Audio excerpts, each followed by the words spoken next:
Hi friends, नमस्कार, जय जगन्नाथ। आज आम जिज्ञासा चैनल तरफरु उत्कल जननीर योग्यतम संतान उत्कल गौरव श्री मधुसूदन दास को जीवनी नहीं आसीछु। मोर आशा एवं विश्वास जे एहा आपण मानकु निश्चय भल लागिबो। तेबे आसंतु आरंभ करिबा।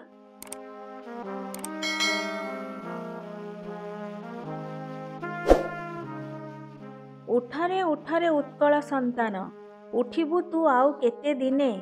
पूर्व गौरव पूर्व महिमा, पड़िब कि तोर केबे मने। दीर्घ 4 दशंधि धरी मोगल, मराठा एवं इंग्रेज मानक द्वारा शासित होई निजर आत्मसम्मान एवं गौरव भूली हीन मान्यतार शिकार होइथिबा ओडिया जाति दिने एही आह्वान रे अनुप्राणित होई ओडिशा एवं ओडिया भाषार निजत्व जाहिर करिबा पाई संग्राम रे झास देइथिले। ओडिया मानक गर्व एवं गौरव फेराई आनिबार संग्राम पाई निज जीवन उत्सर्ग करिथिबा ओडिया राज्य गठन आंदोलनर मंग धरिथिबा एवं एही आह्वान देइथिबा ओडिया बरपुत्र हेले कुलवृद्ध उत्कल गौरव मधुसूदन दास। जन्म और परिवार। मधुसूदन दास कटक जिलार सत्यभामापुर रे 28 अप्रैल 1848 मसीह जन्मग्रहण करथिले। पिता चौधरी रघुनाथ दास और माता पार्वती देवी पुओ मधुसूदन का प्रथम नाम थिला चौधरी गोविंद बल्लभ दास। परे तांको बापा माँ तांको नाँ को बदलाई मधुसूदन रखिथिले। मधुबाबूंको शिक्षा। मधुबाबूंकर पाठपढ़ा आरंभ होइथिला सत्यभामापुर गाँ चाटशाली माटीवंश अवधान तत्वावधान रे। चाटशाली पढ़ा शेष करी से कटक गले और इंग्राजी विद्यालय रे नाम लेखाइले। 1864 मसीह मधुसूदन अन्य 4 जनक सह कटक स्कूल द्वितीय श्रेणी रे एंट्रांस पास करथिले। आज एहाकू हाई स्कूल सर्टिफिकेट परीक्षा कुहा जाउअछि। एहा परे से बालेश्वर रे किराणी चाकरीटीए कले। किछि पैसा संचय करी से उच्च शिक्षा निमित्त कलिकता यात्रा कले एवं सेठारे 1870 मसीह से बीए परीक्षा रे कृतकार्य होइथिले। कलिकता रे अंबिका प्रसाद हाजिरा नामक बंगीय ख्रीष्टियान पाद्री सहायता रे मधुबाबू इंग्राजी साहित्य रे एमए पास कले एवं कलिकता रे केतेक स्कूल रे शिक्षकता कले।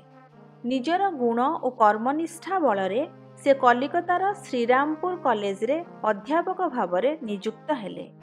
मधुबाबू इतिमध्य कलिकता विश्वविद्यालय बीएल पास करथिले। मधुबाबू स्नातक, स्नातकोत्तर एवं बारिस्टर पास करिबारे प्रथम ओडिया। से सबु ओडिया पिलांक पाई पालटिथिले एक प्रेरणा। सेथिपाई ओडिशार पुरपल्ली रे पिलामानक ठारु सुना जाउथिला, पाठ पढ़िबी, कालिया घोड़ारे चढ़िबी, मधुबाबू संगे लढ़िबी। कर्ममय जीवन। वकील हेबा परे मधुबाबू प्रथमे 24 प्रगणा अंतर्गत अलीपुर कोर्ट रे वकीलाती आरंभ करथिले। परे से कलिकता हाईकोर्ट रे बारिस्टर जेटी उड्रफ को सहयोगी भावे वकीलाती करथिले। 12 सेप्टेम्बर 1881 रे कलिकता फेरी से कटक रे वकीलाती कले। वकील महल रे तांकू प्रथमे अनेक परिहासर सामना करबाकू होइथिला, किंतु खंडपड़ा राजांक मोकदमा, केन्दुझर राजांक मोकदमा, श्रीमंदिर परिचालना विवाद भली केतेक जटिल मोकदमा रे निजर दक्षतार परिचय देई से निजको कटक वकील मानक भितरे श्रेष्ठ प्रमाणित करि पारिथिले। 6 जानुआरी 1921 मसीह मधुबाबू बिहार ओडिशार मंत्री रूपे नियुक्ति पाइथिले। सेतेबेले मंत्री मानको मासिक वेतन मिलुथिला। इंग्रेज सरकारंठू दरमा नेई काम कले लोकंकु निरपेक्ष सेवा देवा संभव नुहे बोली जुक्ति करी से अवैतनिक मंत्री पद पाई प्रस्ताव रखिथिले। सरकार एथिरे राजी न हेबारु 9 मार्च 1923 रे से मंत्री पदरु इस्तीफा देइथिले। उद्योगपति मधुबाबू मधुबाबू कटकरे उत्कल टैनेरी नामक जोता कारखाना प्रतिष्ठा करथिले। खराब होई जाउथिबा जोता गुड़िकु बजार को न छाड़ी ताकु पोड़ी पकाउथिले। एहा फलरे उत्कल टैनेरी बहु क्षति सहिथिला। मधुबाबू कटकर सुना रूपार तारकसी काम पाई निज बासघरे एक कर्मशालार आयोजन करी कारीगर मानंकु तालीम प्रदान करिवार व्यवस्था कराइथिले। एथि सहित सुना रूपा और अन्यान्य कंचामाल किनिबा लागी से कारीगर मानंकु पैसा मध्य देउथिले।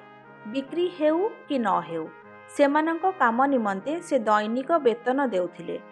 लंडन जाइथिबा बेले से सेठारे एही सबु कामर एक प्रदर्शनीर आयोजन करथिले। ओडिशा राज्य गठन में मधुबाबूଙ୍କ भूमिका। मधुबाबू उत्कल सम्मिलनी प्रतिष्ठा करथिले जहाँकि ओडिया जातीयतार मूलदुआ पकाइला। एकक प्रशासन अधीन रे ओडिया भाषाभाषी मानक एकीकरणर दाबी को उत्कल सम्मिलनी आगे नैथिला। मधुबाबूଙ୍କର अकाट्य जुक्ति एवं अदम्य प्रचेष्टा आगरे इंग्रेज शासन कल मुंड नुआइला। शेषरे 1936 मसीहा एप्रिल 1 तारिख रे भारत वर्षरे भाषा भित्तिरे प्रथम राज्य भावरे ओडिशा एक स्वतंत्र प्रदेशर मान्यता पाइला। मधुबाबूଙ୍କ साहित्य अवदान।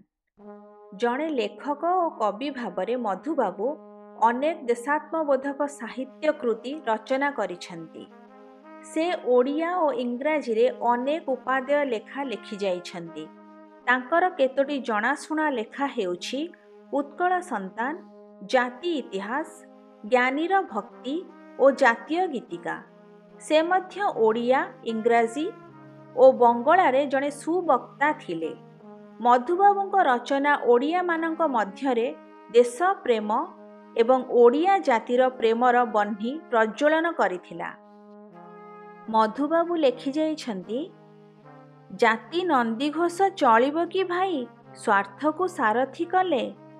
टाणे किरे गाड़ी दानार तोबड़ा घोड़ा मुहे बंधा थिले।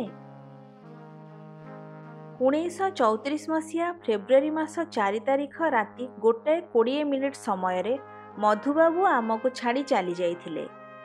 मधुसूदन दास जड़े असाधारण व्यक्तित्वर अधिकारी थिले। ओडिया माटीर सुयोग्य संतान मधुसूदन दास जोगु ओडिशा आज एक स्वतंत्र प्रदेश भावरे एवं ओडिया भाषा एक स्वतंत्र भाषा भावरे स्वीकृति लाभ करिछि। मधुबाबूଙ୍କ निजस्व उपलब्धि परवर्ती कालरे हजार हजार ओडियांकु प्रेरणा देवा सह आत्मसम्मान सह निजकु ओडिया बोली परिचय देवा पाई साहस देछि। मधुबाबू यथार्थरे कुलवृद्ध एवं उत्कल गौरव। सेथिपाई फकीरमोहन लेखिथिले, धन्य धन्य धन्य मधुसूदन, उत्कल मातार योग्य संतान, देल उत्कल को नव जीवन, शिखाइल लोके जाति बंदन।